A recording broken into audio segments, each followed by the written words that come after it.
Boys and girls, ladies and gents, welcome to another episode of State of Miguel. It's your Uncle Silk. It's Dan. And Delatory. Same corner, same time, week one in the books.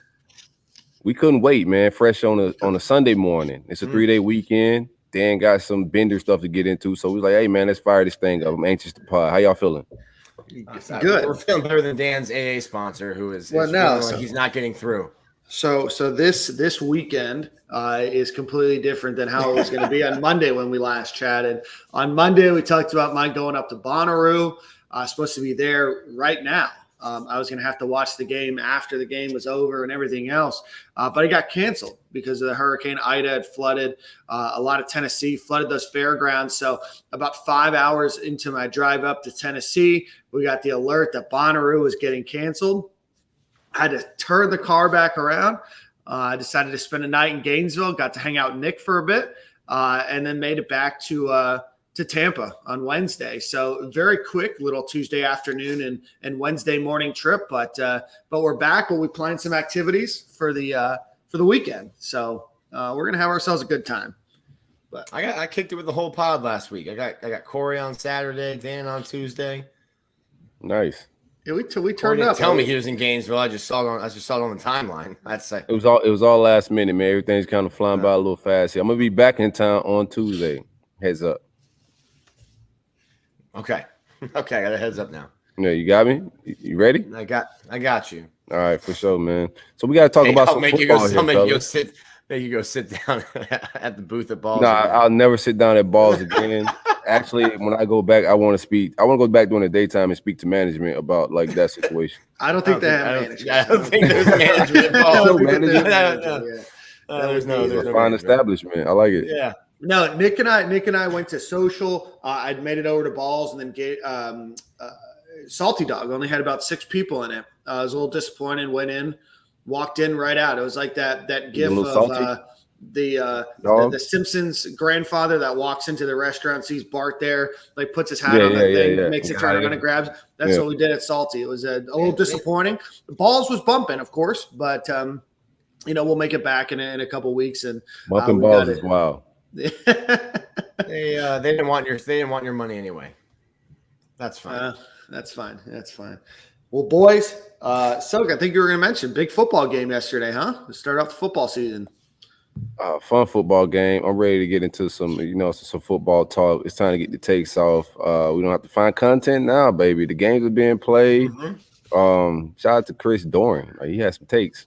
Bro, maybe he was right, Hey.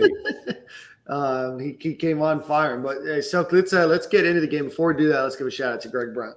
Shout out to the great folks of Brunt Insurance and Financial Services. Anything you need insured from the Panhandle to the Keys, hit my man up on bruntinsurance.com or give him a call at 954-589-2204. Home, auto, life insurance, business insurance, renter's insurance, anything that you may need insured. Give my man Greg a call, 954-589-2204 or bruntinsurance.com. Big coverage. All right, perfect. So I think before we go into kind of the way that we want to talk about the game, kind of drive by drive, breaking it into specific kind of followable pieces, what were your guys' overarching thoughts of the game? I guess just from a high level view. Yeah, the press box is very high. Yeah, shoved me in the corner too. Oh. No respect. I thought Emery, in terms of passing, is what I thought he was going to be. I thought Anthony was super impressive. He's shoving guys into next week, and then when he got tired of hurting people, he decided to emotionally harass them by leaping them. And I thought the defense was better. For me, obviously, you're going to have to get better each game and continue to progress week to week. But that defense to me yesterday looked better than, they did in 2020. And back to the offense real quick. FAU returned 10 of 11 starters from last year. So, is that an SEC quality team, SEC quality players? No. But that was a good FAU defense from last year. That brought everyone back. So take that for what it's worth. I know it's still FAU. Yeah. I don't think it's worth a lot. It's not worth overall, I'm not like the people. A lot of overreacting on week one. I like the first 2 drives from Emery. I thought he looked real good. The only thing that took me back, I thought like Nick said, AR looked great as well.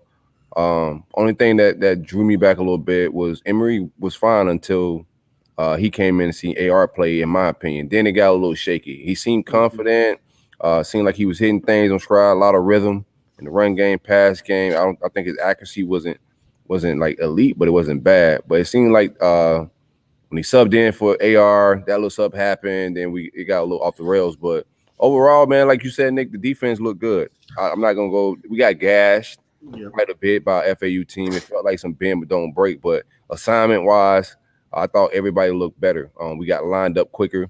Still playing off the ball far. I don't like that. I think our linebacker play could be a lot better. But I did like Jeremiah Moon. I thought he flashed something. Trey Dean looked good. My front 4, all those guys look good, man. I'm not mad at my defensive line at all, man. So overall, we got a lot to work on, man. I bought a lot. A lot.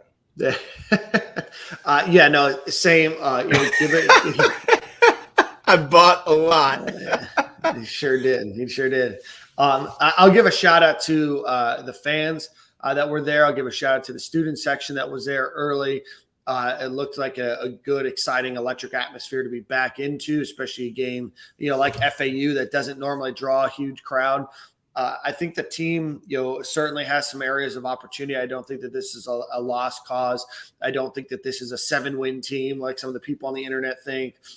I think the defense has gotten better. I think the running backs, I think you saw Malik Davis return back to even better than freshman form. I think that there's a lot of talent on this team. It's a matter of figuring it out. I think the offensive line looked a little bit better. Certainly there's some areas to work on, but there's definitely some exciting things that we're going to talk about. Nick, I wanted to ask you, because I know that you had mentioned this before, that third drive of the game was going to be slated for Anthony Richardson regardless. Yeah, that was predetermined. He was going to get the third drive, and the only reason he came out, his helmet came off. Was that third drive, I think, is that when they got the ball back after Zach Carter's strip sack? I believe. Thought it was. So it was. And then AR comes in.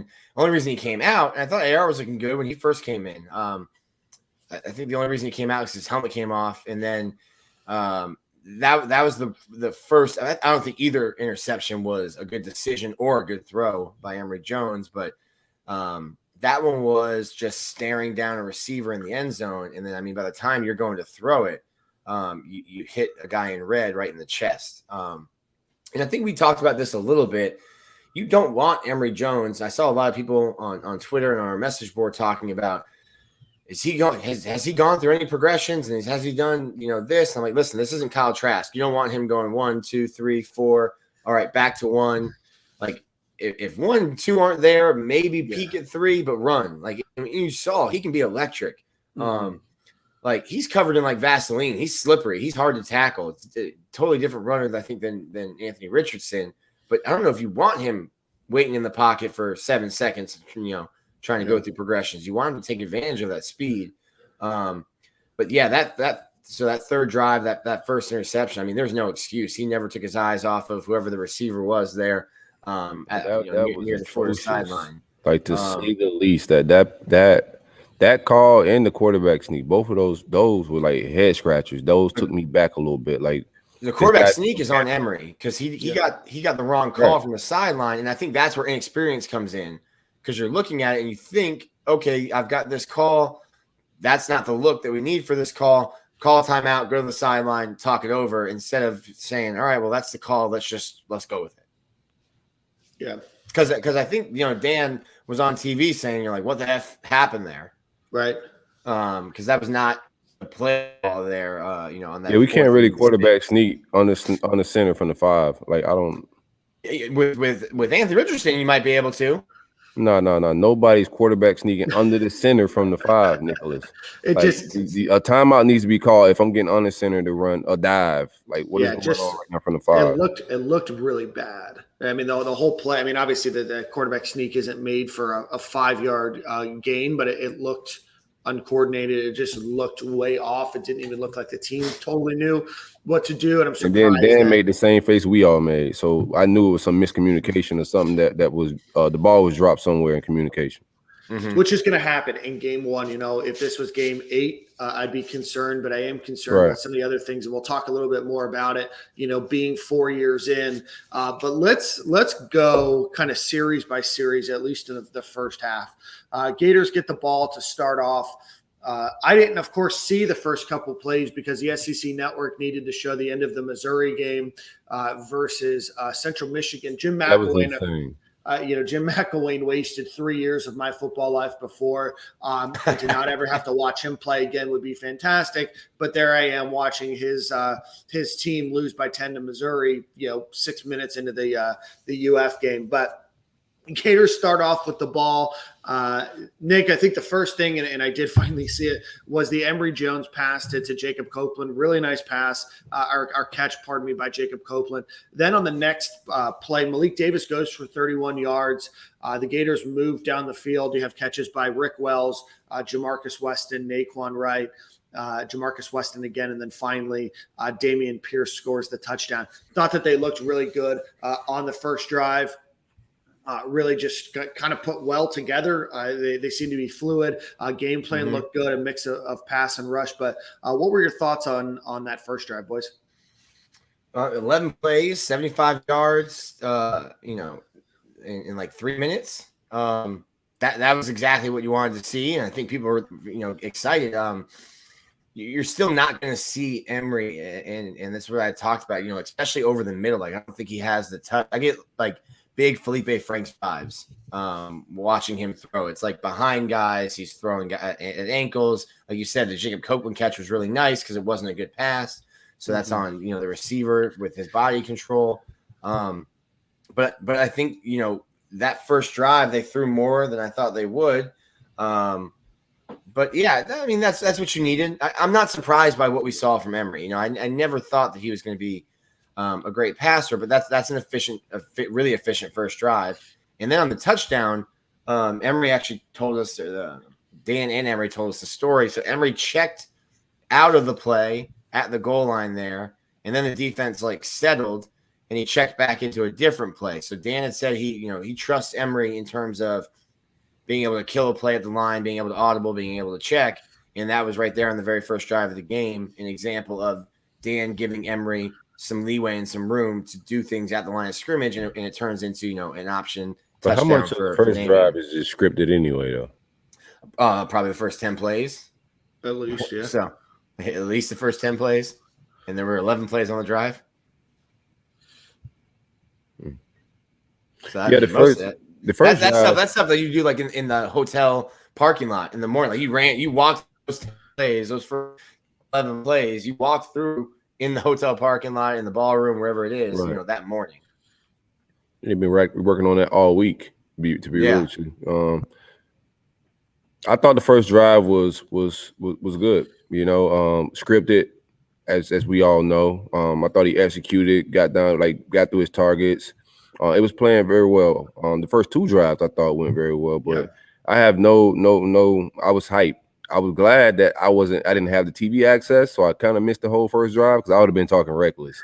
I just seen the tweets. If I would have saw the video, I know I would have been calling Heisman's and just being extra like Homer Simpson.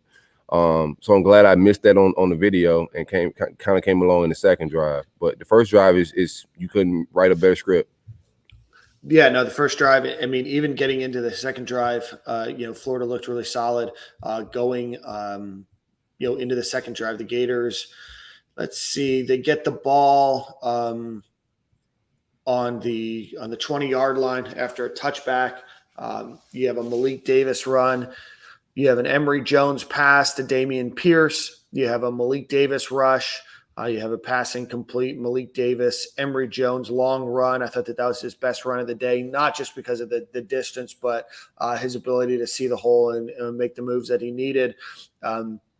You then have another Malik Davis run and Emory Jones pass to Justin Shorter, Malik Davis run, and then finally Rick Wells sixth year into the program, gets his first touchdown on a nice little out route that he, or a nice little, screen route that he ends up making his way into the end zone there. So, first 2 drives into the season, you think that the Gators are humming. Obviously, there's some questions at passing, in the first couple drives that you see. A lot of short passes, a lot of things that were, behind the line of scrimmage.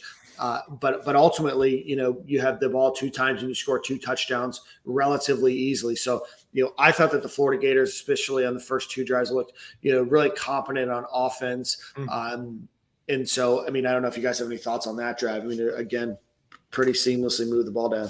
Yeah, drives. First 3 drives were smooth up until the helmet pops off. Yeah, right. But those first 3 drives were just smooth. Like it is FAU, so I want to keep that in mind. But the offensive line through those first 2 drives, and I think the game they played pretty solid. But the run game is a night and day from last year. I know it's FAU, but we can run the ball on absolutely anybody. And I just think the run game is definitely better. I've seen guys pushing and getting some running room. First off, big shout out to Rick Wells, who started playing football before the forward pass was the thing. So shout out to him, first touchdown. That's got to be a special moment for him. And then Malik Davis. I mean, we've probably written this story in the media a couple times. That Malik Davis is finally, confident on the foot that he broke and on the knee where he tore his ACL. He looked like that dude yesterday, and we wondered how running back reps would shake out. He took the decision away from Greg Knox yesterday. He was like, "Listen, dude, just put the rock in my hand, and I'm gonna find some holes to run." He looked phenomenal yesterday. Smooth vision. Yeah, he looked great. There's no question when he's cutting. He's healthy. He's confident. He looked really good. He looks bigger too, like a lot bigger than he used to be. Right. Yeah. I mean, he's the off season where he's just not like recovering. I guess he got to just work on his strength and not his ligaments. Yeah. Right. But I think the running game is like you said. Let's not say everyone. We'll see what happens in a couple of weeks when Alabama comes to town. They look scary yesterday as usual. Oh man. But I think I like that Bowman action though. Like Bowman, I like that Bowman action. Him and I'll talk about later. Let's just keep in the order. But I think what you're going to see is I'm worried, I guess, about the tight ends. Not a single catch from the tight ends. Really not involved in the game plan at all. But Naquan Wright I thought looked good. Damian Pierce gets in the end zone twice. So to me, the running game, kind of like you just said, Silk, you're going to be able to run the ball on anyone. 400 rushing yards. It was the first time Anthony Richardson had 160. Malik Davis had 104. It's the first time the Florida Gators have had a quarterback and another player run for 100 yards. Only second time in school history. Last time was 2008 national championship when Tebow and Percy did it. So you got something cooking with the running game. Yeah, you might challenge Georgia Tech, or not Georgia Tech. You might challenge like Army for most rushing yards, Navy for most rushing yards in the season. Gators are number one in the country in rushing yards right now. 400. You have to go way back to ever find 400 yards in a Gators running game. Most in the season opener. Yeah, definitely most in the season opener. And I don't know if the stats that I have access to allow me to go back. I'm sure at some point against East Tennessee, who Vanderbilt lost to, except Florida. Probably. What do you guys think about Anthony Richardson on that third drive? Would you like? Would you didn't like? I got big. Like that was Dan just like found and dusted off the plays that he ran with Tebow, and like that looked to me like 2006 to 2009, 8 Florida Gator football with the way Tebow is running, and I think they'll give him more opportunities to pass the ball. Later in the game, he's throwing to, guys that are second team, third team, fourth teamers. And walk on, right? And walk on. So I'd like to see him, throw the ball a little bit more when Xavier Henderson's in the game, when Justin Shorter's in the game, when Jacob Copeland's in the game. But I think he looked smooth. I think he looked confident. Oh man, he look good. He got that look in his eye. Yeah, I mean, you've got that look in your eye right now talking about it. Yeah, buddy. We're gonna talk about that here in a second. But that third drive, you saw DeMarcus Bowman run the ball twice. You saw Anthony Richardson run the ball 3 straight times. They get the penalty for delay of game. His helmet, fell off right before you get the delay of game penalty, and then you have the interception. I would have loved to see him, like you said, Nick, throw the ball there. Silk, I think that you mentioned it. You saw the look in his eyes too. I mean, he looked like a guy that was comfortable and confident out there. His first rush goes for 20 yards, and I mean it's a good rush too, right? I mean, It's the body language, man. Right. Like the body language between after, like, I thought Emery body language was fine before the switch. After the switch, when he came back in, his body language was off. When AR came back on the field again after sitting a little bit, like, he just looks like I'm supposed to be here. It just looked different. You can tell when he's that guy. I do think Dan Mullen's gonna play them both all season. Yeah, I do too. Silk, I think that you mentioned, and this isn't on this drive, but later in the game after he had his 76-yard run or whatever it was, he had that really exciting opportunity, or a really good touchdown, comes over to the sidelines. And I forgot which player it was that he hugged, but you could just tell that there was some, a lot of excitement, a lot of exuberance about him that the players seemed attracted to. But I'll definitely agree. I thought that the way that he handled himself, the way that he looked in the pocket when he was throwing, and we didn't get to see a huge opportunity to see a battery of passes from him, but we did see him come out there, run the offense. And I thought that, for a guy that played very sparingly last year and is only his second year in the program, definitely looked part. And, I was a big believer that Emory Jones was going to have this team and be able to be the quarterback and be able to get, 90+% of the snaps. And I just don't know if I can believe that right now. I mean, we all was on the agreement that he had to come out fast, because of the rumors of what we're hearing about Anthony Richardson. Dorian came on here and said glowing things as well. So we've been saying that Emery got to start on point, got to be clicking, because somebody's looking over his shoulder a little bit. So it got a little shaky there, and now we, of course, man. I think Dan's been hitting at this all camp as well. Yeah. So he kind of warned the fans on what he's been seeing, and we kind of seen a little bit of that last night. I think as much controversy as we're going to talk about, and I think there will be as the games continue to play out. I mean, actually, there's going to be quarterback controversy already, but I think inside controversy with the fans arguing. I think AR handled it well. He's a professional, man, a guy of class. So he came out and supported Emery on Twitter. Right after Dan Mullen kind of solidified Emery as the starter again next week. So I don't think there's any controversy on the team. I think Dan plans on playing both, but of course, media, fans, and everybody else will make it a thing.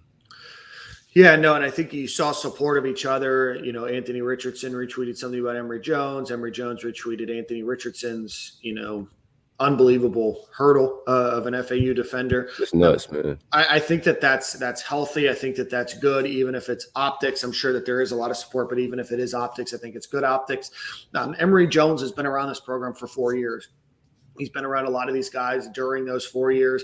A lot of these guys look to him. They practice with him. They were on the second team with him, third team with him. So I think that you're going to see a lot more from the team in terms of support of Emory Jones, rather than the timeline that's really ready to throw away the whole Emory Jones experiment after one game, which I don't think is fair. But I do think that Anthony Richardson, gave you a reason that he needs to be on the field, and they've got to figure that out. Yeah, and it's politics now too. So because the portal, you can't just bench an older guy like that anymore. If he transfer, he leaves. Who do you have? Kitna as the backup? Del Rio. So there's also some politicking that has to be done. You got to manage the roster. Hopefully he can manage this situation as good as he managed. It's a different situation than Felipe and Trask, but hopefully he can manage the situation where you keep Emery here, because we need Emory Jones. We need both of those quarterbacks on the field, actually, because if one of them leaves the roster, either way, we're in a pickle a little bit. A huge pickle. So I think Dan is doing what he got to do. I like the way those guys are supporting each other. It seems like they're on the same page. Before it's like for us keeping our quarterback room together, because that could get a little tricky. Yeah, you didn't need Emory Jones hitting the portal before Dan Mullen got to his press conference last night. Like you said, you get weird if you lose one of those two. But I think Emery will learn. He'll get better. But to a degree, I think what we saw last night in the passing game from him, that's what he is. That's where he is right now. Well, Nick, you can't teach touch. That's what's scary about it. You know, like I think like he has a big arm. His release is nasty. But I just think he has touch issues or like vision issues. There's a lot of things like intangibles that I didn't like that I saw last night. Let's not act like Anthony Richardson came out and was throwing the ball like Tom Brady yesterday. Well, no, he had that one pass on the sideline that was caught. I forgot who it was in the fourth quarter. I mean, that should have been a touchdown. But in the reaction game, here's the difference. In the reaction game, Emery seemed like not confident. Like he made some bad decisions. I didn't like him in the reaction game. His body language, he didn't look comfortable to me. When AR was running it, it looked different. So I think, like, of course, they both did not look polished passers, but one looked so much better than the other in read action stuff. And when they got an open field, that was just like, yo, I don't know, this kid is special in the open field. And he did hit the one long throw, so we did see him make some throws, and he looked like he was in command of the offense. He didn't look like a young boy. Yeah, no, I'd agree. Emory Jones' stat line read not outstanding. 17 for 27. For 113 yards, 1 touchdown, 2 interceptions. But this is something that I want to talk to you guys about. He went 8 for 8. So 8 of his 27 passes were behind the line of scrimmage, and that accounted for 28 yards. That's where he got the touchdown to Rick Wells. But outside of that, 9 for 21 or 9 for 19, pardon me. Really struggled beyond. He goes 2 for 8 beyond 10 yards, has both of his interceptions beyond 12 yards or beyond 10 yards, pardon me.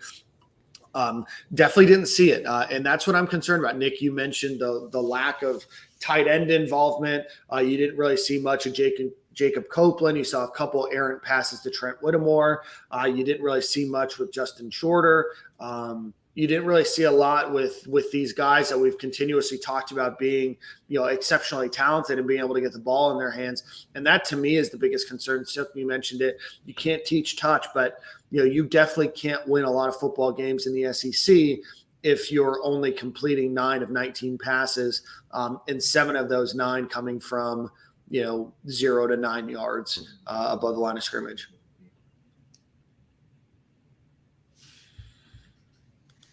I think the biggest thing is that just gimme passes, a swing pass, a screen to a wide receiver, you hit the dude in the chest.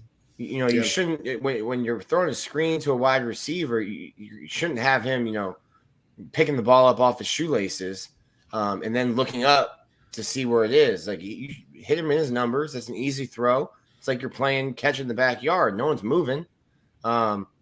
Things like that. I wasn't expecting him to go in and throw guys open, kind of like Kyle Trask did, or maybe even move, safeties and move people with his eyes. It's just, I think the gimme passes that maybe we take for granted, those weren't being put in the places that you need them to be. Yeah. So we'll see what the game plan is next week. Florida, has an easy game against USF next week. So you definitely want to see more out of Emory Jones, the passer. What more do you want to see, from the offense? Or what did you see maybe in the second half? We don't have to go drive by drive, but what did you see in the second half that you guys wanted to talk about the offense before we get into defense?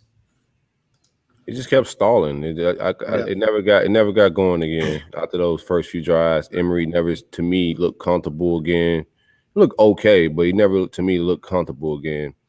You think it was because of AR, or maybe it was the interception kind of got rattled after the interception? A combination of all of that. I think that the AR was playing well, looking real explosive. The fans was like that stadium got a little louder. It got a little different.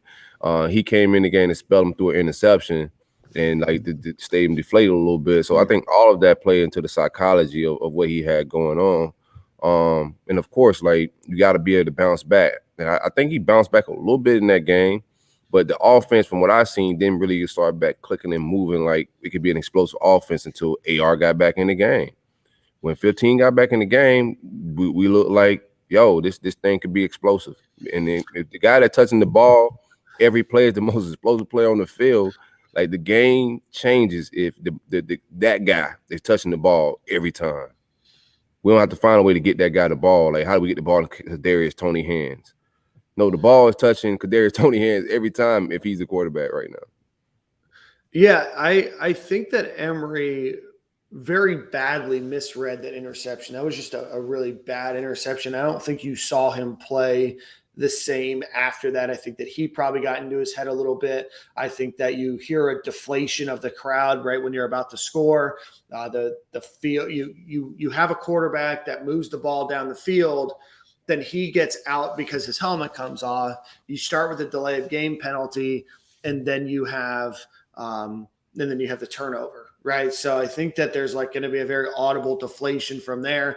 I don't know what Emory Jones' psyche is like or anything else. I mean, this was a reason that I thought that they should have played Emory Jones more last year, right, and the year before, because nothing compares to having game time experience and actually playing during game time. He's came in. But he had that game against Auburn. He had a couple plays here and there. But, I mean, last year, yes, I know they were trying to get college fine at LSU when he came in. Like, he's had his moments with, like, pressure games. Like, when he came in LSU game, he looked good as well. Like, it looked like a promising – like, we had something. I don't think he's, like, terrible. I don't know. Like, a lot of things went bad. I'm not saying he's done. Obviously, we're going to see him more this season. Right. But, I didn't know, like, the pressure of being in the game and the pressure of having a generational talent looking over your shoulder, I think are two totally different things as well. Coming into a big game, that's a little different. I'm not the guy. Kyle Trask is the guy. I'm coming in to spell him. So it is a different situation of like not a whole lot of pressure on your shoulders. Then now you coming in and everybody and their mom on radio shows, people like Chris Dorn are saying like this guy's generational talent. So and you've been seeing him do it in practice. So he's been seeing him jump over players in practice and stuff. So he knows what's up. So that's a different type of pressure. Anthony Richardson might be the answer to what happened if Cam Newton had just had his own laptop. Yeah, shout out my man Jesse tweeted that last night. that was hilarious. It's like Cam Newton, no laptop, man. But I think we're gonna get to see USF. I think is a worse team than FAU. We'll get into that later, but we'll get to see what Emery. USF is atrocious. I mean, they. How do you really feel, Dan? Yeah, I think they went 0-10 last year. I would not be surprised if they go 0-10 again. You got pitches. Okay. Well, we'll get into that later. Go ahead. You can move us on, Dan. I think overall, first half offense obviously has some good moments, some moments that you want to get back. I think that the miscommunication on that fourth drive where you call a QB sneak on, fourth down, somebody's got to say, hey, that just doesn't sound right. A QB sneak behind the center, pushing the line. I mean, it just doesn't. That's not how you get 5 yards, especially with this offensive line, which I thought did play better. That's just weird. Somebody's got to say, hey, that just doesn't sound right. You got to make that call. But other than that, I thought the offense looked solid in the first half. Outside of a couple mistakes. Just keep running on the left side. Shout out to Ethan White. Oh my gosh, they absolutely did. Let me see if I can pull that up real quick. The Gators ran 14 times around Ethan White in Richard Garage.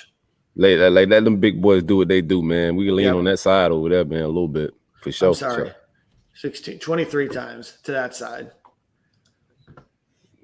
They leaned heavily on that side. That's where they got 10 first downs, 5 of their rushes, beyond 10 yards. That's where they had 2 of their touchdowns from as well. I think that they really are going to rely heavily on that Ethan White and Richard Garage side. Let's talk a little bit about it before we get into defense. How did you guys think that the offensive line played? I thought that they played better. You didn't hear a lot of issues with holding or bad snaps or really leaving any huge holes or anything else. I thought that they gave Emory Jones and Anthony Richardson more time than I thought they would to get some passes off. Yeah, well, I mean, the pass pro last year was no issue, right? Right. And I think they had all the time in the world to throw. You've got some road graders, like you just said, over there on the left side. And to be honest, I had questions about Garage because he's played right tackle, right guard, left guard, was mainly left guard last year, and then sliding over to left tackle is a huge responsibility covering the blind side. I think Florida's gonna be fine running the ball. I would like to see Josh Braun get a little more playing time, but I mean, Gene DeLance had a good game at right tackle, and Stuart Reese looked good at right guard, and Kingsley, we're just going to stop it there. He's like Madonna. He only has one name on this podcast because I'm not going to pretend to know. He might be the strongest dude on the team. He damn near threw Damian Pierce into the 7th row and then just dipped. He turned. He threw Pierce like a child up into the air and then just left. Yeah. Poor Damian came floating down without a parachute. He's going to be good. He came out of nowhere. My guy came out of nowhere. He's got shout out to the offensive line. They did a little better. It was FAU, so I'm gonna keep it things perspective. We'll find out exactly what we got offensive line wise week 3 because my God. Hey, listen, there's no offensive line that's gonna block. But we'll get a better grasp of like how much improvement we've made. Measuring stick game. Correct. What were we just talking about? I had a tape. We were talking about the offensive line. Oh, yeah. No, I'm fine. Yeah, I think the offensive line did well. Like I said, we can lean on that left side and do some things. That's it. Offensive line wise. Props. All right. Any other thoughts on the offense before I go through, and then we'll finally get to defense? I thought Nick Elksnis played maybe a little bit more. Again, you gotta figure out how to get the tight ends involved in it. We talked about it so much. Obviously, last year tight end is going to be a huge focal point because you've got Kyle Pitts there, but I don't even think the tight ends were targeted. Shout out to Nick Elksnis. He had a nice little backside cut block, and we have not talked about him about being a guy that's going to block. But I think you got to get the tight ends involved a little bit more. And Jacob Copeland back on the milk carton. People kept asking me, is he hurt? And he was not hurt. Did not play much. I'm not gonna put that on Copeland last night. What was it on? The offense was just like I don't know. The offense just wasn't clicking like that. Especially like in the passing game, we were just doing a lot of bubble screens. So I'm not gonna put it on Copeland. I think the one pass he did get, he looked good on. But we'll see what's up, man. I do think I like the youth movement. So we got to see more Bowman early than I thought we would. A lot lingered. So I thought that was good. Seeing the young boys get some touches early in the game. Naquan carries a little lower than what I thought they would be. Yeah. So that was interesting. But overall, everybody in the running back room looked like they supposed to be there, and everybody looked good, man. So offense, we just got to figure out our quarterback position, I think, man. I think everything's kind of improved around the quarterback position than like a little different than last year. Of course, the wide receiver, you lose some generational talent with guys like Kyle Pitts and other guys we had at wide receiver. That's cool with Trayvon Grimes, but I think we still got capable guys that are explosive on the outside. Xavier Henderson looked good in his punt return. You got to see what he looked like when he could get the ball in his hands. So we just got to figure out that quarterback position, some chemistry, and get this thing clicking. Even when we went tempo, I thought it looked good. Yeah, when it was clicking. Soki made a really good point there. I was kind of surprised too. On rushing, Anthony Richardson led the team with 160 yards. But in terms of rushes, you had Malik Davis with 14, Emory Jones with 10, then Anthony Richardson with 7, Damian Pierce 6, DeMarcus Bowman 4, Lorenzo Lingard 2, and Naquan Wright 3. Again, surprising. I thought Malik Davis was the hot hand, definitely deserved the ball. Was a little surprised that Damian Pierce, DeMarcus Bowman, Lorenzo Lingard, and Naquan Wright only made up 15 more carries, with Naquan Wright, who I thought was going to go into the season as your prevailing leader in the running back position, only get 3 attempts, but only get 5 yards. I wasn't very impressive yesterday. Would need to rewatch it to find out if it was all on him. But I was very impressed with DeMarcus Bowman, 4 rushes for 20 yards, where I thought that he looked good, had good vision. But how are your guys' thoughts, on how that running back room shaped up yesterday? I mean, Malik gets hot, and listen, you stick with him. I was interested that Bowman, because everything I had heard is that like Bowman's 5th in that room, in terms of like during camp.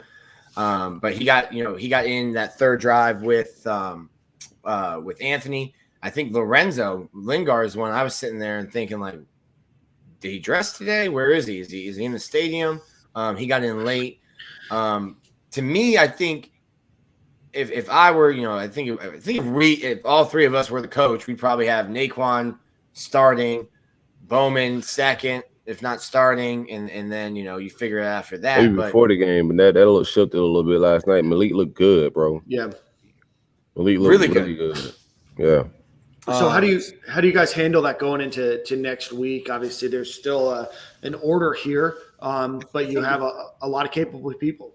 I think you probably start Malik. What he did last night, he earns the start. But I think it's going to be a week-to-week basis, and who's hot, who's having a good game, and you kind of lean on those guys. And it's probably why I picked Emory Jones to be the leading rusher when we did our prediction show. What an idiot! But I think you're going to go with the hot hand at running back. I think that's why you're going to get a bunch of these running backs have 30 to 45, 50 carries, but then a bunch of them haven't. You're not going to have one guy. It's whoever's hot on a week-to-week basis is the guy that's going to get 15, 20 carries that week. Yep. So, any other thoughts? Oh no, I was like I said, I thought the how the carries ration out was different than I thought it would play out. But outside of that, what did you think? You thought it would be heavy Damian? No. I thought it would be heavy Naquan. I thought Naquan and Malik would probably be like 1 and 2, just from what I saw last year. And like I know like Malik's diversity, being able to like split out wide. Yeah, he's the most versatile one probably in that backfield. So I knew he'd probably get a lot of carries, but I thought it would be those 2, and then maybe Pierce 3rd. I think going forward, I would like to see Malik still be the bell cow right now. Bowman spell. And then Damian Pierce around the same carries as Bowman around that area, and then I don't mind Lingard as well. I don't know what's up. I got to figure out, because I'm not mad. All the running backs look good and all of them are good, so I don't even know how I could say that Lingard or Bowman deserves more snaps than Naquan. Yeah. Right. It's hard to say anybody deserves more carries, but I thought Malik looked very good, and I can understand why he got most of the carries. Yeah, no, I would agree. Like I said at the beginning, I thought that Naquan Wright would get more, but I thought that they all ran well. With the opportunities that they had, we'll start to see more as the season goes on. Breaking news while we were chatting here: Jacob Copeland chimes in. I think it's his first tweet since the game starts. Says that I love both of my QBs, 5 and 15, but 5's gonna have the biggest game of his career against Alabama. You're going to wish you never said bad things about him. # stand for my brothers. Gator emoji, bicep flex, 100, underline. That's probably the best moment of the pod, when Dan starts describing the emojis that come in at Jacob Copeland. Actually, I believe it's a crocodile emoji more than anything. I mean, he's doing. He went full TO. You know what I'm saying? That's my quarterback. That's what he's supposed to do. So shout for Copeland for going full TO. But I mean, we're fans as well, and we watch the game. We got opinions, we got takes. That's just what it is. I don't think anybody that's criticizing and being like negative, that's something different. Yep. But I think it's hard for people not to have takes about, like, we're fanatics. We follow this thing. So people gonna have takes about the quarterback play. It's not personal. It's just a part of like this whole thing we do. So shout out to Copeland. I think that's dope to come in. I wish I could see that tweet. I know. I had to open it on my internet. I had to open it on my internet browser because he's blocked me and Steve and Gale for some reason. He's blocked most of the staff, record label, and crew. Yep. Yeah, for sure. For no reason. I haven't done Nathaniel. I haven't done Nathaniel. Hey, Cope, shout out to you, bro. Yeah. I haven't done anything. We're big fans over here. Listen, I'll tweet at him and see if I can get you guys unblocked. I'm the only one that can read his tweets. I'll take your word for it. Just let me know what happened. Okay. Dan's in an incognito browser to be able to read Jacob Copeland's tweets. Ridiculous. That's something that I never should have to do. Just sneaking around. There's never one negative thing I said about the kid. In the receiving room, Nick, you mentioned no tight ends get catches. Jamarcus Weston leads the team with yards with 44. Then Rick Wells, 36 plus the touchdown. Damian Pierce gets 25 yards on 5 catches. Trent Whittemore and Jacob Copeland each get 1 catch for 18 yards and 15 yards respectively. Justin Shorter gets 4 passes for just 11 yards, and then Naquan Wright 1 pass for 4 yards. Are you guys interested in any of that breakdown? Does any of it surprise you? Anything that you guys have an opinion on there? I say the big thing that I thought Malik Davis would be used more out of the backfield in terms of passing. I'm surprised that he didn't get some passes thrown his way.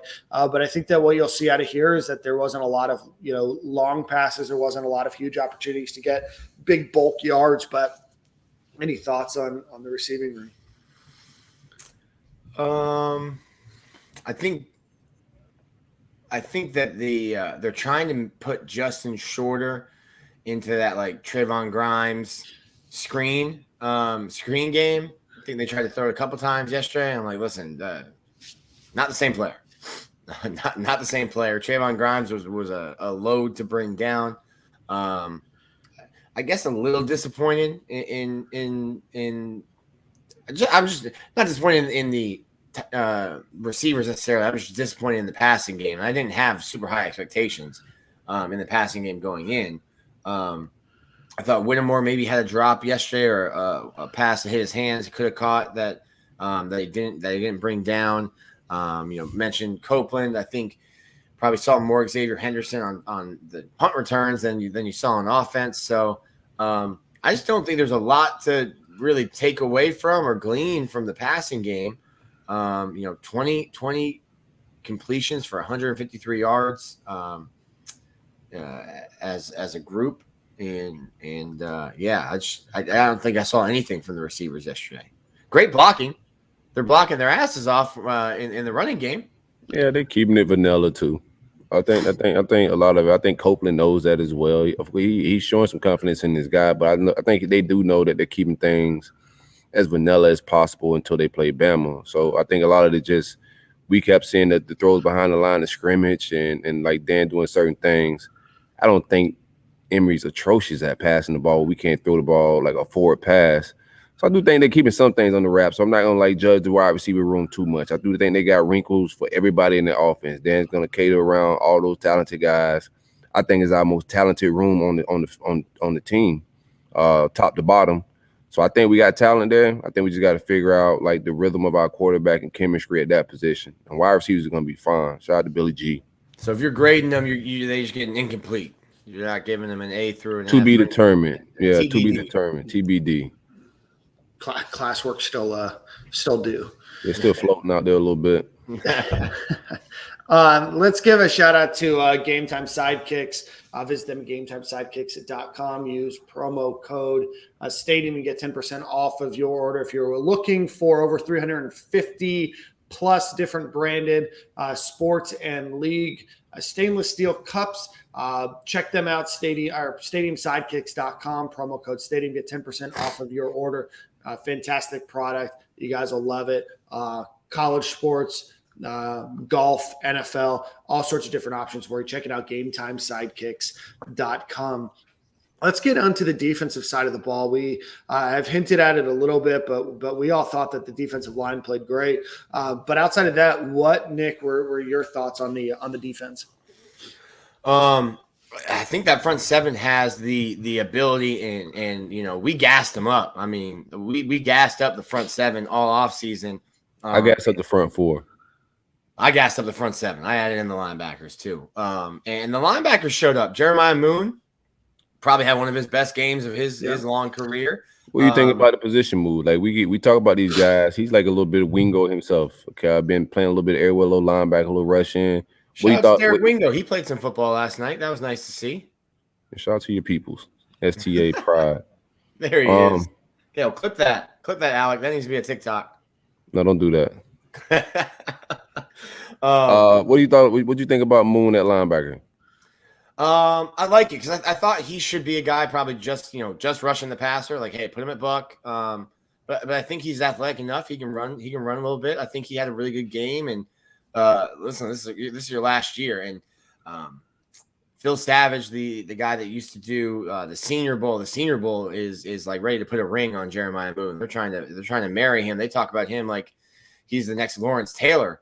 He's a super senior. And he finally started looking like that guy. I think Mahmoud looked good last night. Yeah. Ventrell Miller's off pace. I think I had him penciled in for 130 tackles. He only had 7 last night. Led the team with 7. But I told you, if he's in the vicinity of a tackle, they'll throw a half in there for him. And then the front four, I think we're gonna see, those space eaters, the 3 transfers, and Gervon there in the middle. How about Big Dez, huh? Takes up half the field. Freshman movement, man. Shout out to Dan Mullen. We give him a hard time, but we seen some young boys play early, man. Dez was eating space. Yeah, and beef jerky. Shout out to Dez is getting Dez is gonna be an internet sensation. Spence is gonna have to restock those shirts soon, I think. But I think those space eaters inside are going to be able to create. Finally, I almost felt bad for Zach Carter because he's playing now where he should have been playing all 4 years, but because of injuries and because of Dan Mullen even said it, because of a gap in their first 2 recruiting years at defensive tackle, you've had to slide him in to an unnatural position. Now that you've got guys who can play nickel, can play defensive tackle, you get Zach Carter playing where he should be. Zachary Carter is born 3 sacks. I mean, he had 5 all of last year, 3 against FAU. I'm really encouraged by that front 7, not just the front 4, the front 7. We'll get into the secondary later, but I'm very encouraged by the defensive line. And I think the linebackers, Tyron Hopper got in. He made some plays. I think you've got a lot of talent and a lot of depth in that front 7 for sure. You weren't concerned about the gash? We got gashed a little bit. We did. Listen, that running, you've got a quarterback that can run in Nkosi Perry, and then that kid Ford. I think he had something like 800 rushing yards as a freshman at USF. Yeah, and before he's transferring. He's a as much as Dan's been lost in the sauce, I think Ford got lost behind the offensive lineman there a little bit. Never been lost. Always know where I'm found. No, I think that you guys are exactly right. I'm not going to rehash. You guys really hit a lot of those same points. Let's get to the defensive side of the back 4 there with your defensive backs. Yes, back 5. Hold on. I got one defensive line. I do have a defensive line tape. I think Bogle need more snaps. Yes. I understand. Like, we got a lot of talent in them trenches. I said this all season. I've been on this Bogle hype train. I'm the leader of that. I was the leader of Emery's train as well, so I'll keep that. Keep it a buck. Just remind everybody. But Bogle, man, I think Bogle need more snaps, man. So shout out to that. And I do think Cox need to like a little bit more last year, like not keep him contained. That's something he need to keep an eye on, especially like when we're playing teams like Bama. He need to set the edge a little bit. So that's my defensive line take. But overall, defensive line did look good. The linebacker, I still want to see them play a little better. They play okay, but not. I don't think they're playing up to speed. They got to step the game up a little bit. Yeah, Moon looked great though. I agree. I think my issue with Brenton Cox is still the same as it was last year. We talked about it in this podcast, is that he only really knows pursuit and he only really knows one speed, and that's directly at whether it's the quarterback or whether it's at the the ball carrier, and I think that he often over pursues because of that. He gets a little lost. But shout out to Gervon Dexter, again, the first player to get a turnover for the second year in a row. Last year was an interception. This year was a fumble recovery. So you saw more Gervon Dexter. You did see Truesdale, the no defensive tackle, play. There was some other injuries, but shout out to Big Dez for also getting the opportunity to play. His first game as well. I thought that he ate up space really well. So, what did you guys think about the transfer defensive tackle that came in? I think like I said, they're space eaters, but that's fine. You're not gonna look at the stat sheet and be like, hey, they had a great game, but you go back and watch it, and I think Daquan Newkirk's holding two guys, which creates for Zach Carter or creates for Chris Bogle, and there's a place for that. It's like thankless work, because it's not gonna be your name in the headline or you in the highlight, but you're creating for teammates. So I think those guys are going to be a great addition to Florida. And I mean, you specifically, what would the defensive line look like without those guys right now? Who's playing tackle? I mean, you're gonna ask Desmond Watson at a biscuit over 400 pounds to play 60 snaps as a freshman without the transfers. So shout out to transfer portal Dan. Andrew Chatfield was warming up before the game, so Dan is so good in the portal that even when his guy hits the portal on Monday, he pulls him back out. I think that you saw the defensive tackles play well. Chat probably seen the landscape, was like, yeah, I'm gonna chill here. saw how many people were in it. This is a nice city, man. I think that one of the things that I saw about the defensive tackles is Nick, you mentioned them eating up space and gaps, was that opens up a lot for blitzing from linebackers or from defensive backs or safeties to be able to come and open up or run through those seams. I forgot who it was that got a sack on Nkosi Perry. They actually had two players that were involved in that play. I think it was Mahmoud Diabate that over pursued, but then was able to get involved in maybe the end of the sack there. But I think what you saw on both defensive tackles that played was that there's a lot more opportunity to open up some of those holes and gaps to allow other people to play. So to echo your point that you might not see it on the stat sheet, but I thought overall, this offensive line is in my opinion better than last year. You didn't see a lot of FAU's offensive linemen getting clean to linebackers, climbing. And I think because of the strength that you have, linebackers don't like when the center or when a guard is up in their face, 4 or 5 yards off the line of scrimmage because they blew right by a defensive tackle or passed them off to somebody else. So I was really encouraged by all three of the transfers, and shout out to Truesdale. I know he's a super COVID senior, but COVID senior. Well, he is in fifth year, and he's played all four, so he wouldn't have this year if it wasn't for the free COVID year. So super COVID senior, not a senior as Rick Wells or Jeremiah Moon, but a senior. That's hard, man. Like I know listen, hey, here's the A gap, here's the B gap. Fill, we're going to tell you which one to fill and then hit the guy with the ball. But it's a whole new, language that you're learning when you go from one playbook to another playbook and different coordinators. So shout out to him for being able to get on the field, 1 week after showing up on campus. All right, boys. Now we get into the back four, back five. Let's start with cornerbacks. Gators start Avery Helm and Kyer Elam. Avery Helm looks a little suspect in the first, at least in the first half. But what are your guys' thoughts on how the defensive backs played? Not safeties, just cornerbacks. Sorry. I think 5 gave up like one catch. Other than that, like they weren't even putting a receiver on his side of the field. There was no interest. And where's 5? All right, let's shift, hot route, red 7, other side. Keep him there by himself. Concerned about whoever's going to play on the other side of him. Jason Marshall had a obvious pass interference. I think he palmed the guy's face mask when the ball was in the air. He's a freshman. Stuff like that is going to happen. But a couple times I saw. I don't mind a little PI. That's Not from the young boy. Oh my! There's a little roughhouse. You can't be roughhousing when the ball's in the air. I played defensive back when I was young, so I know like you just a little antsy, man. Sometimes your hands get busy and you start grabbing young boy stuff. I don't mind that for him in a game like that. I saw the back of Avery Helms' jersey too much. Right, like running for his life. Yeah. He was chasing people, and not in a good way. So I think that's gonna be concerning to me. I like Jadarius Perkins. I think he plays with a nasty streak. I like Perkins a lot. Yeah. I liked him. I don't like that penalty that they called against him though. I thought that was a little weak. That late hit out of bounds. It was way out there. I don't know why he even had his hands out though. Like, just get away from him. He was. I get why the ref could have thought that was crazy because you see some guy fall, go run into action. Like, I don't know why he for being dumb, right? Yeah, just stay away from him. But outside, I thought Perkins looked good. Cornerback is a concern. Avery Ham. I don't know what Torian Gray was doing here, but I don't like our recruitment under him. Like, just looking back what we got. So I'm hoping Elijah Blaze, Perkins, even Marshall can pick up the slack of Abraham, and we can find a true outside corner on the opposite of Kyer, because they're gonna get a lot of whoever's on that side. Yeah.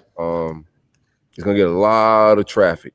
So I'm just hoping we can figure that position out. But I did like Elijah Blaze had a penalty as well, but he looked okay out there. I don't know if he got hurt because he was out of a pass after halftime, right? Nick, do you know what happened? He was in street clothes at the second half. Who's that?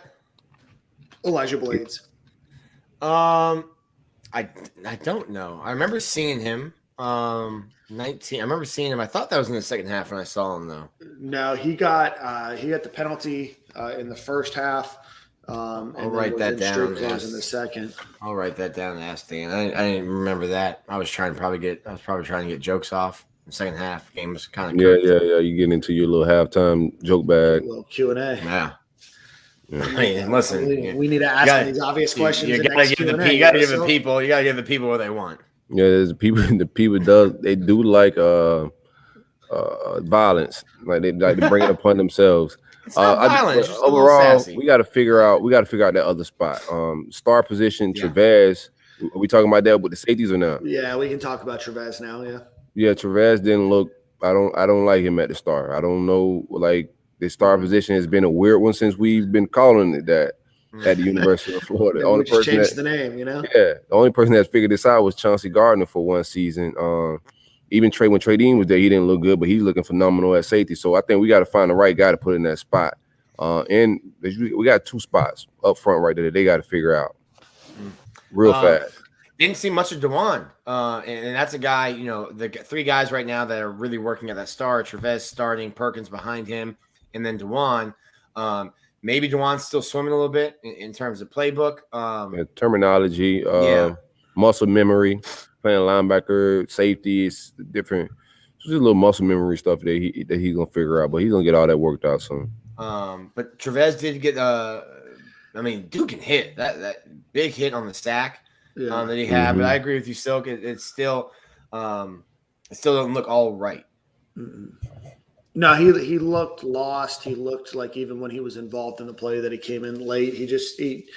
And again, you don't totally know what their assignments are, and then the way the TV is cut off the screen, sometimes you don't really know, how things ultimately planned out. But he just doesn't look as comfortable as I thought he would. Second year in the program, I thought that he looked better at times last year. Again, not going to overanalyze on one game, but again, you have to wonder, if not him, then who into that role.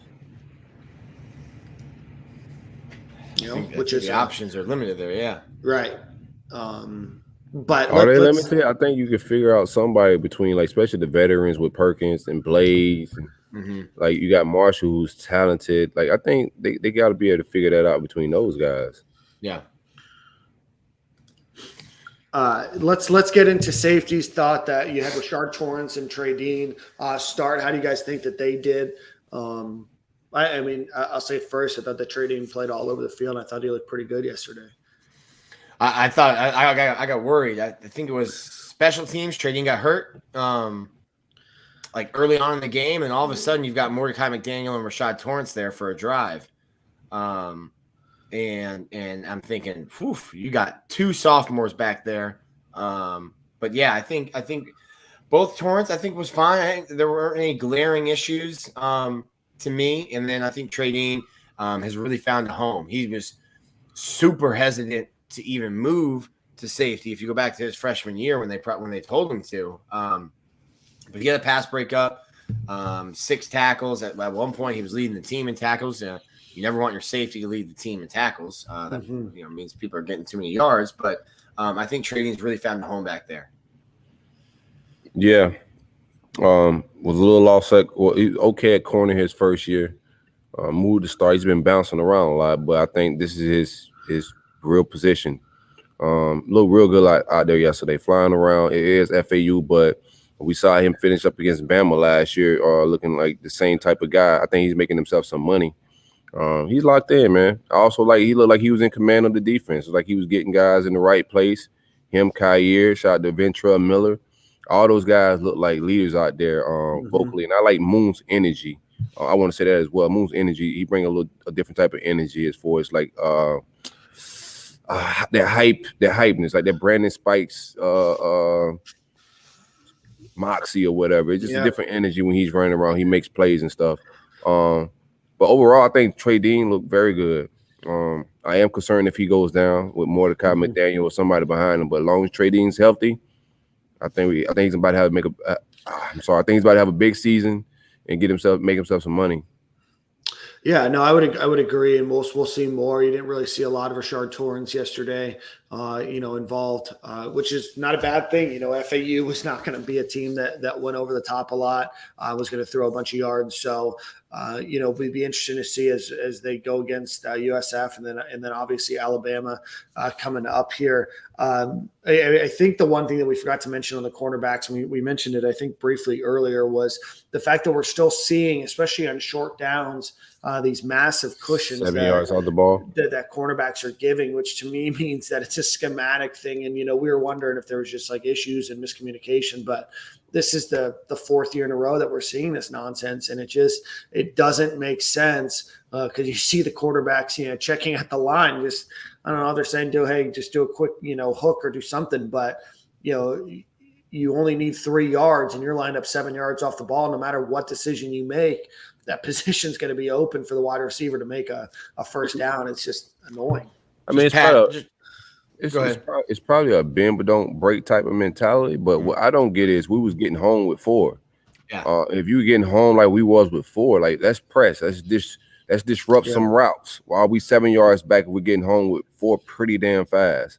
So that's what was confusing to me. Why are we 7 yards back when we're getting home like that?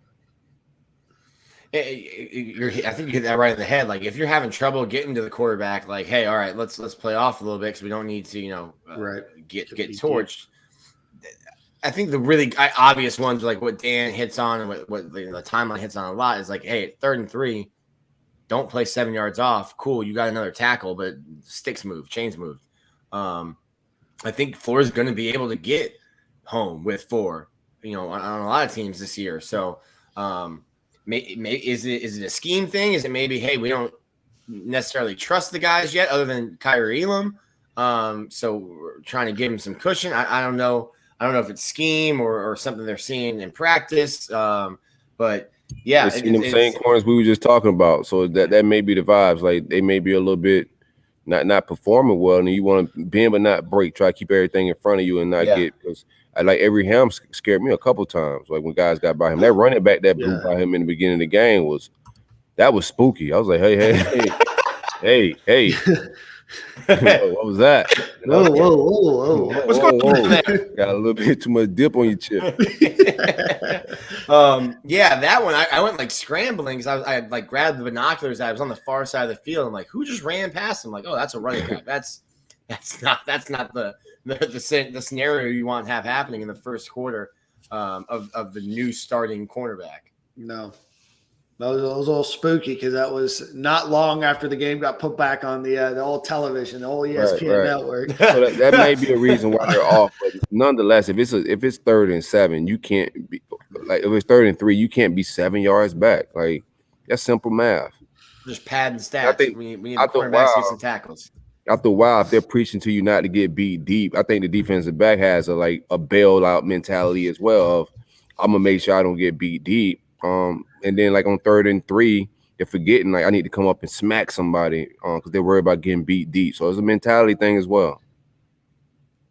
Yeah, so we'll see. I'm surprised that the Gators did what they did, especially against a team with N'Kosi Perry, who's not known to be a very prolific passer, with a bunch of receivers that aren't known to be very good. That they're still playing that far off the ball because I think the deep threat wasn't there the way it's going to exist against Alabama and a few of these other schools that Florida's going to play. But we'll certainly see how that scheme potentially maybe one day may consider changing. Outside of that, other news of note, the Gators had 9 penalties for 91 yards, which is their most in a game since the first game of the 2019 season against Miami, where they had 9 penalties for 91 yards. I know Dan Mullen said in his press conference that was one of the more surprising things to him. Some dumb penalties, the late hit out of bounds, couple pass interference penalties, but were you guys concerned about any of those, or are those just kind of first game jitters? Because there wasn't a lot of holding, not a lot of delay game, that kind of stuff. So, well, I think there were like two delay games. 2 delay games. I think Antoine Powell had a late hit, and the late hits. I think there were 2 personal fouls that came on 3rd down, which just then extend drives. And even when it was only like 14-0, I think it was 14-0 at halftime. Yeah. Like it didn't, and someone like during like halftime Q&A, someone's like, "Why does it feel 14-0 FAU?" I'm like, FAU has never once for a second been in this game. Field. We left 14 on the field the first half. So I'm like, it's 14-0 FAU. At no point did I ever think, "Oh man, Florida's in danger here." Like Florida controlled the game. It was a dumb play by Emery on the goal line. Dan's not kicking field goals. He hates field goals. If it's 4th down and less than 13 and he's on their side of the field, Dan's going for it. He's not going to kick a field goal. It depends on who it is. He would have got 3 if it was Bama. Yeah, that's true. But that's why you need to stop your Q&As, man, because people ask them why. If anybody thought that it felt like FAU was up 14-0, not the type of people you need to be communicating with on a normal basis. No, listen, that's what makes halftime Q&A as great as it is. And I tweeted that, right? That if the game was 28-0, it feels a lot better than 14-0. And Todd had to get off a nonsensical response about, well, obviously if you double your score, but at no point did I ever feel like that game was actually 14-0. Right? I mean, Florida dominated the game, the entire game, right? That one drive, that the first touchdown, I think that FAU scored. Oh damn! We were on such a streak. Decent on offense, but outside of that, say what? We were doing. Your internet was doing so good. Oh man, your internet was doing so good until then. Oh man, I don't know what happened. So outside of that first touchdown that FAU had, FAU looked terrible, and that's why I said, hey, Florida does score. They don't have that silly turnover, that silly run at the end, and they score. Even if it's 21-0, a lot of the hot takes would have been calmed. But these are opportunities where Florida needs to score. In the future, can't leave those points on the field against an Alabama, or I was going to say against LSU, but they certainly didn't look very good yesterday against Georgia, and some of these other games that you're going to need to score. But I don't think that Florida looked nearly as bad as the internet's making them seem. No, at no point did you ever think, okay, upset alert or anything like that. Shout out to Desmond Howard. What was he doing on College Game Day, putting Florida on upset alert? He's a goofball. Bro, ever since they put Florida in the national championship game in 2006 over Michigan, he's been butthurt. I don't know. He's on a mission. He's on a mission. He looks like a doofus. Oh yeah, you look silly when you say that. I mean, that's just. I'm gonna be honest with y'all, man. That whole game day crew needs to be shuffled or something. Like, it's just so outdated. I used to look forward to that show. Now it just feels like, bro, like watching Leon, it's like, all right, my guy, bro, it's time to like kind of hang it up, dude. I need Lee Corso to move into an executive producer type of role. That hurts my heart. Executive producer. He needs an to go ambassador type of role. Something that's not like ambassador role at the senior community center. Yeah, that's Like, what I not mean. at ESPN That's what I game mean. Like we've got to move him off. I think that Kirk Herbstreit's good. I get a lot of Kirk Herbstreit like in my life with that. I get Kirk. The main game. I think that Desmond Howard, David Pollock, I think that they're okay. I don't think that a lot of them bring a lot to the table. I think that the SEC network has some better talent than even College Game Day does, but it's the same faces. And I think that they just have to say outlandish things now. You got to at least let Corso be there for the pick. No. The hat. Come on. If he's not going to be on the show, just wheel him out there at the end and let him put on, the mascot hat. No. He could do that at the shuffleboard halftime thing. He could do it there.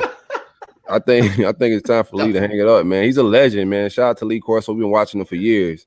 I love the headgear thing. He's legendary, man. But bro, the product is suffering. I don't want to see that anymore, man. I'd rather just watch something else or do something else on game day than watch like that. It's just not entertaining anymore to me. Speaking of, I've never been more disgusted in my life. Oh, okay, sure. Than what I saw. Wait till my Manscaped read. At the Duke's Mayo Classic. You started this. You got Dukes hot in these streets, man. They wild. I need to bring him back on. There was some. No, we're not bringing him on to talk about I saw a guy bathing. No, that sounds like a you and Mayo, him FaceTime call.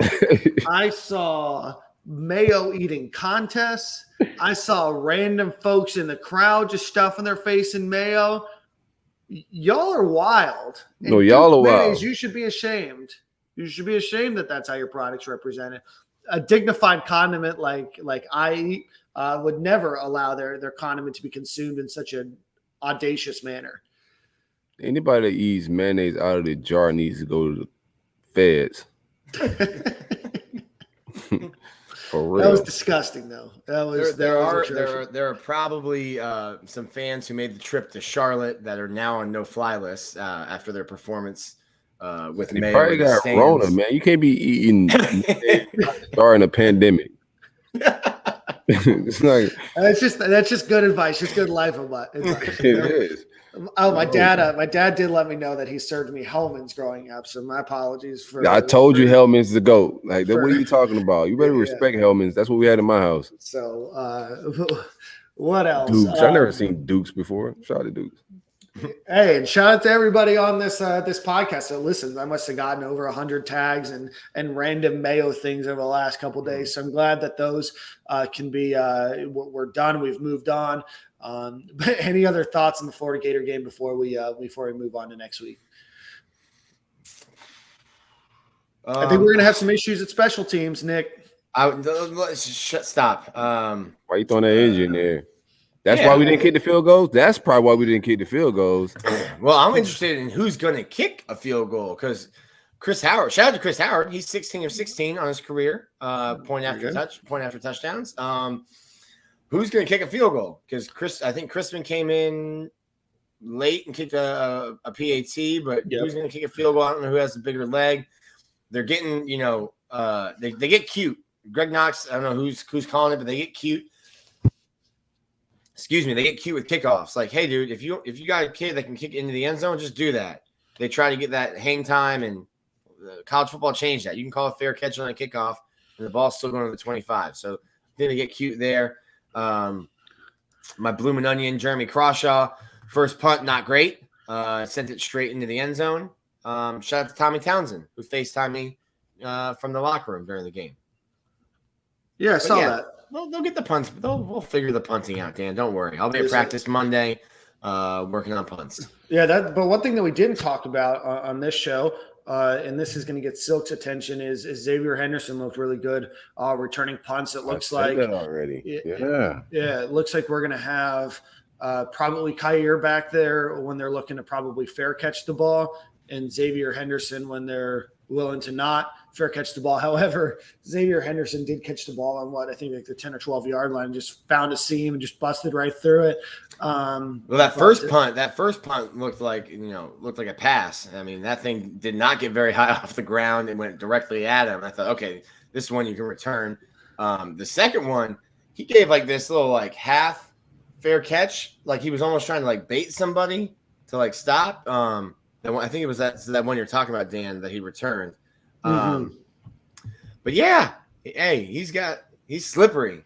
Like the Migos sang about, he's slippery. He can move around on punt return.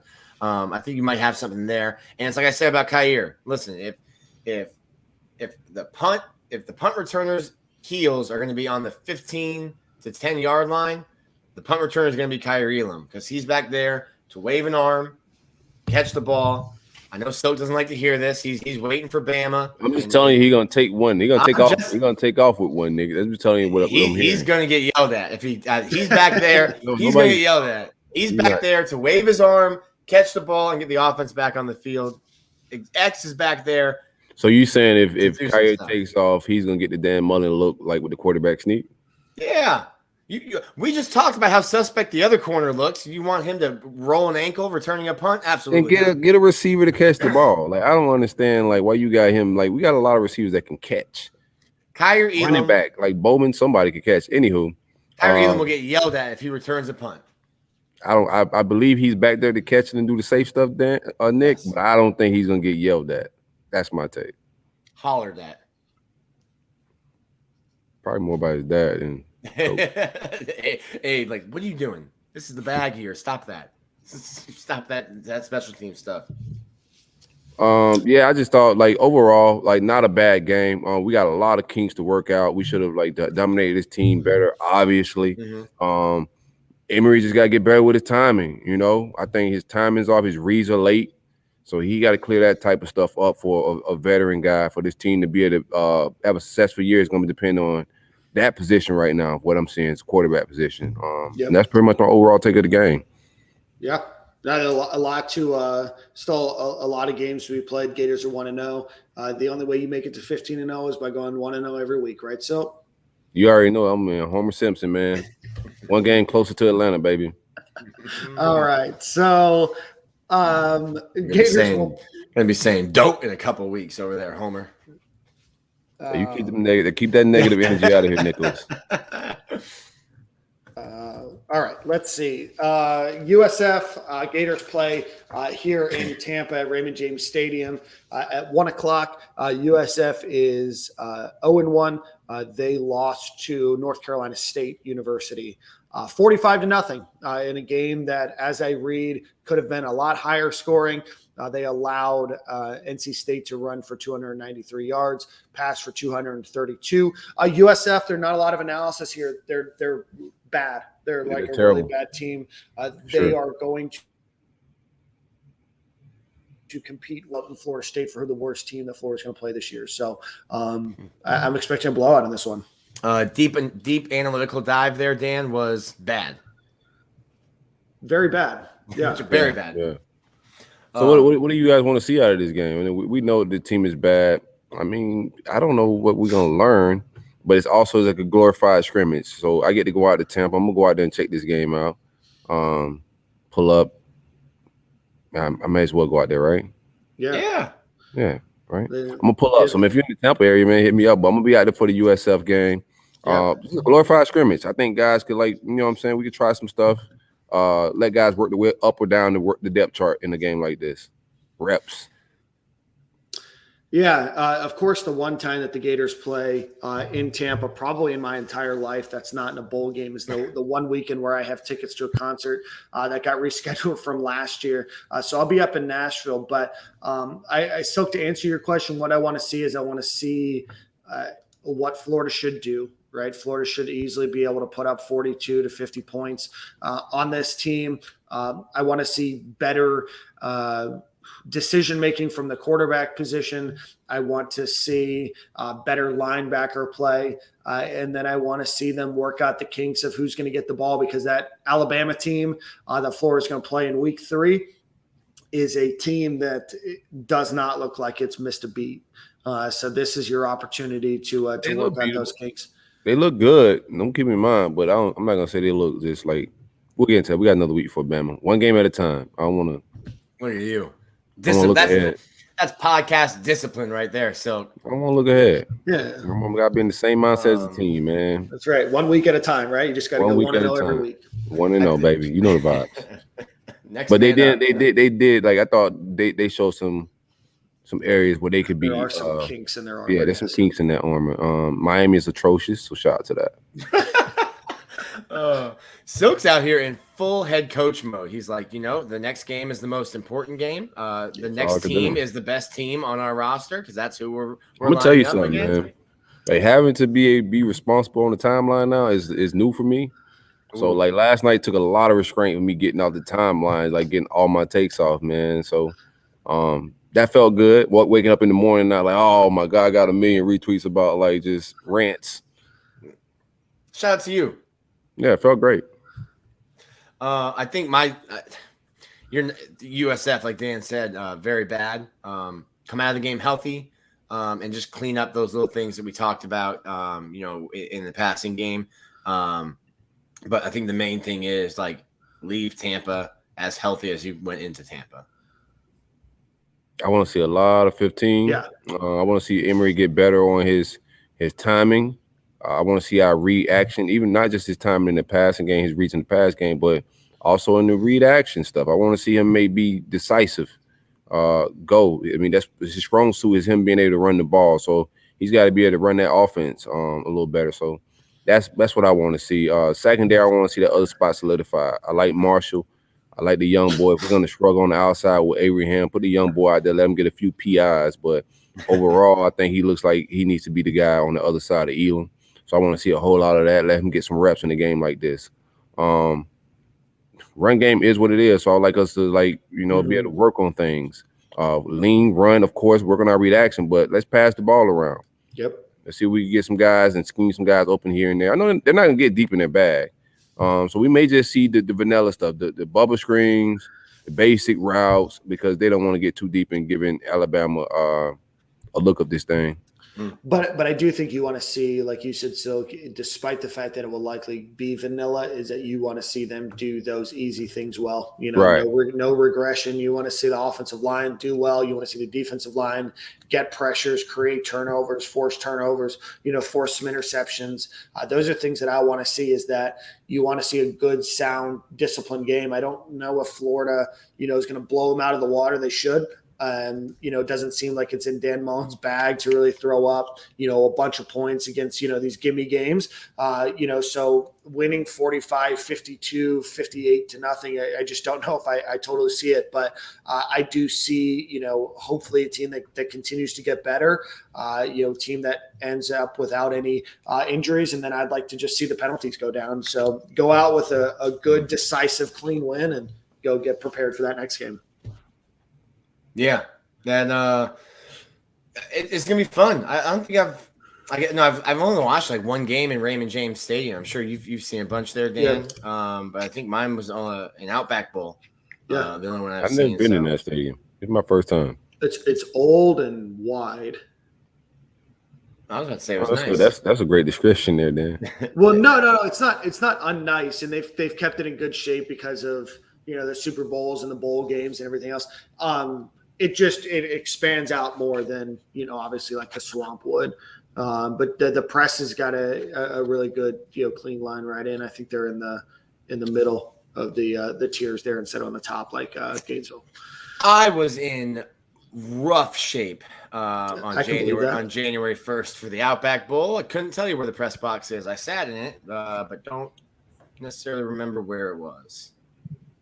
Nick, what's your plan? Are you going to come in and hang out and give Tampa a shot, or are you just going to come in and come out? Treat Tampa like you treat Mayo as little as possible. Probably drive in at 9 a.m. Leave Gainesville. I'll probably leave Gainesville like 8 a.m. 1 o'clock kickoff. Yeah. Drive straight to the stadium, get into the press box, eat my free meal, watch football, and then is it like lunch, like school lunch? It depends on where you are. Now, listen. So Florida gives us like boxed lunches. When you go down to apple and a sandwich. No. There was an orange. There was a bag of Cheetos and a turkey sandwich yesterday. Regular Cheetos Yeah, or big it's like a Cheetos? field trip. Y'all going to the zoo, my man. When we go to LSU, somebody's grandmother has been cooking the jambalaya and the gumbo for a week. LSU, like you have to watch yourself because you might eat too much and then like fall asleep during the game. It depends on where you go. Some places feed you better than others, but hey, it's a free meal. You know, thank you. LSU play I- yesterday. They might put I you to sleep themselves. I may have to travel out to LSU this year. They looking like food. They're like a nice time to go have some Louisiana food while they look like food. That is an unbelievable place to watch a football game. It's on my bucket list. I got that tailgate on my bucket list. I got to check it out soon. And if you get a night game too, that's a place. That's definitely a place to go. I got lucky enough one time to get a night game there. Every other game has been 3:30. But that's an awesome stadium. I put it right up there with the Swamp in terms of atmosphere. So right on. Cross it off the list this year. If you think they're looking like food, this might be the year to go. All right. Let's get into a little buy or sell action, which is sponsored by our friends over at Prize Picks. Visit prizepicks.com. Use promo code SG. Silk's going to take the week off. His wallet's sitting a little light. But visit prizepicks.com. Use promo code SG. Allows you to wager on a lot of different over-unders, passing yards, rushing yards, incompletion or interceptions, pardon me. Overall fantasy allows you to mix multiple sports. You can, bet that Brooks Koepka is going to shoot a 68 and that Bryce Young's going to throw for 150 yards or whatever the line is. Really cool place to be able to do that. Visit prizepicks.com. Use promo code SG. I won $60 yesterday wagering. So shout out to me at prizepicks.com, promo code SG. All right. So shout out to me. So shout out to me for winning $60. Real quick before buy or sell, we are going to start a GoFundMe page. Silk won't be able to participate in the rest of the season. Yeah, why? With the frivolous spending and all of the buying. You can't determine my budget, Nicholas. There is no budget, apparently. I'm over. Like the projections after last night, my projections are off a little bit. The accountant's calling over budget, huh? The CPA called last night and they're like, "Hey, you need to relax a little bit." So spending's been a little ridiculous. Where we at with it, Dan? Let's see what's on the list today. All right. So Gators end with no interceptions in yesterday's game.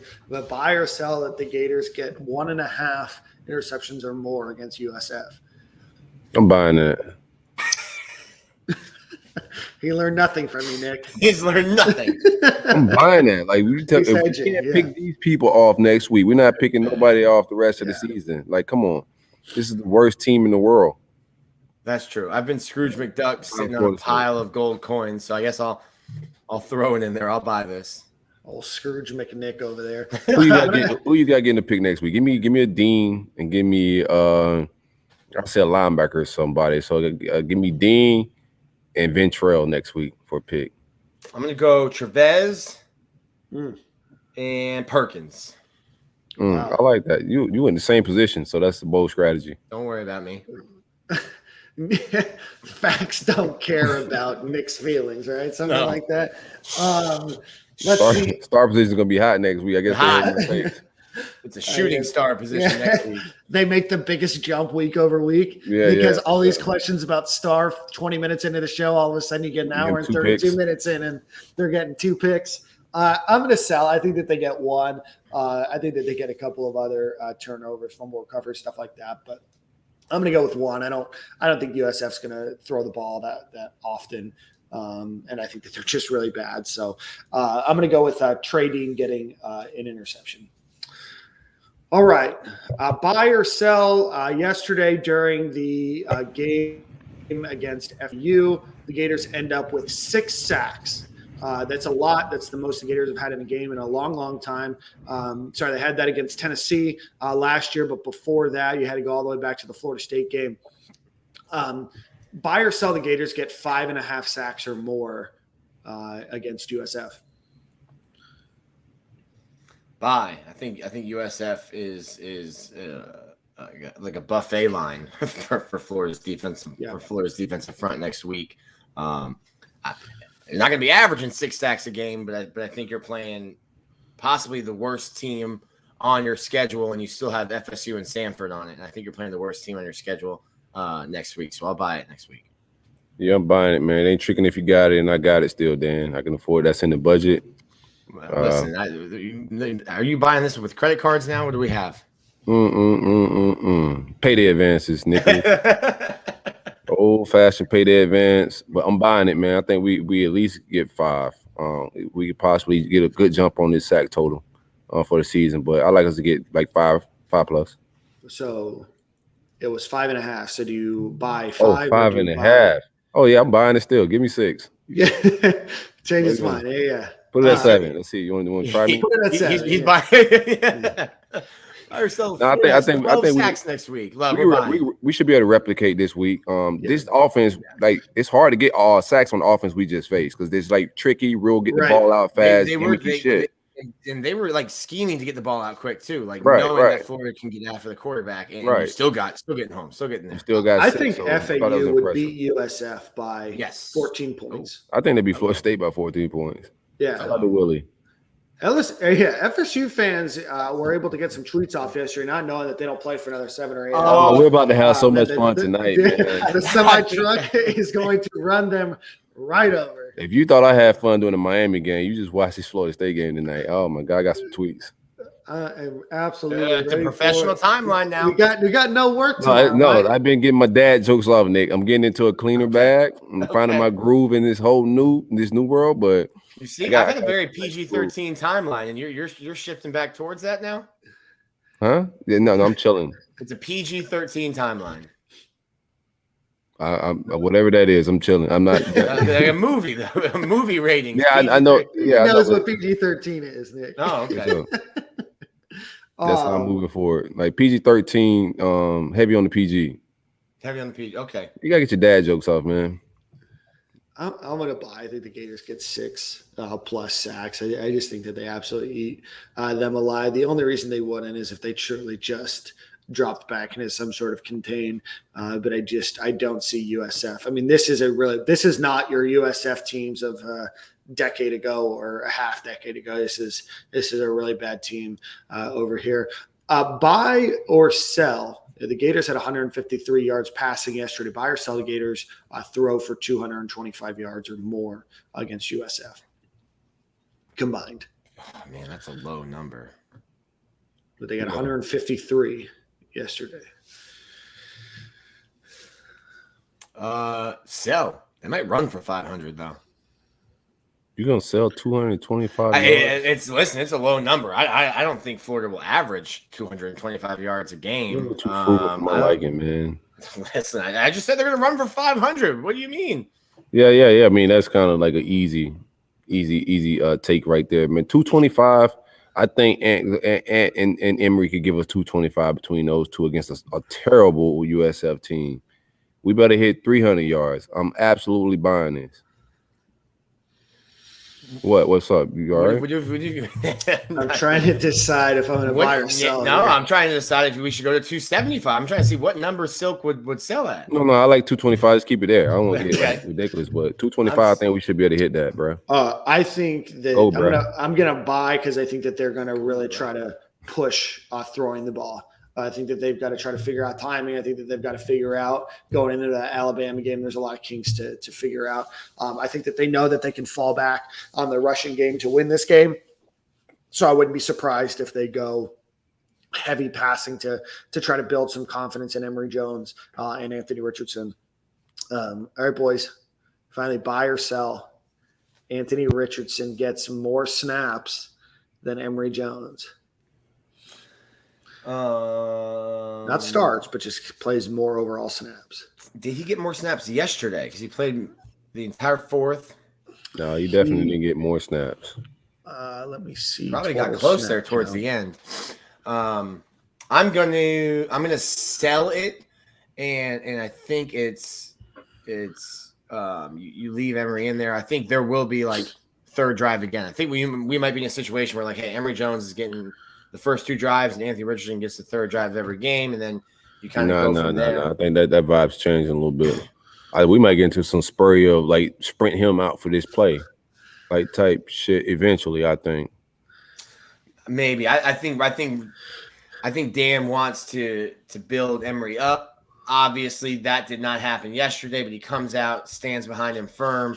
Looked at Cole Kubiak like he had 17 eyeballs on his forehead when he asked him, is there a quarterback controversy?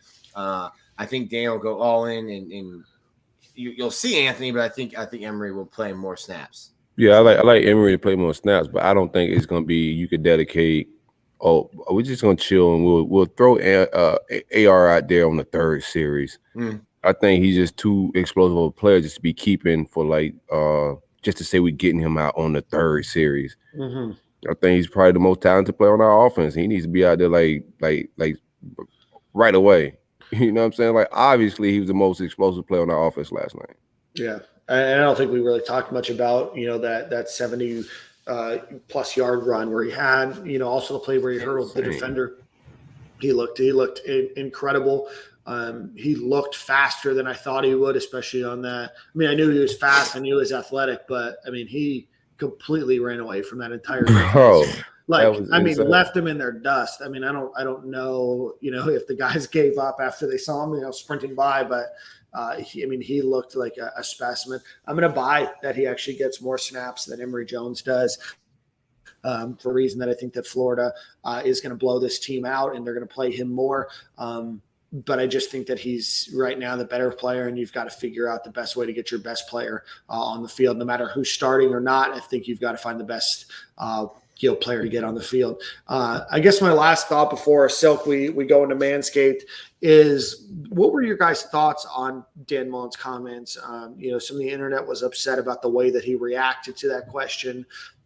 Were you guys surprised that he reacted that way? Not necessarily that he named Emory Jones a starter, but that he kind of was flabbergasted that Cole Kubiak asked him the question?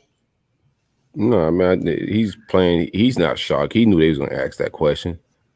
Like, come on. No. I think not that he was like actually shocked, but his shocking demeanor. Yeah. I think that was all like he did what he's supposed to do. Like he acted shocked, but he wasn't really shocked. And I think that was for a purpose.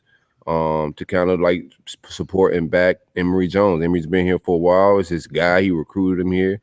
And also he got to keep his, like I said earlier, he got to keep his guys around. But I'm not mad at his reaction. It's all smoke and mirrors, man.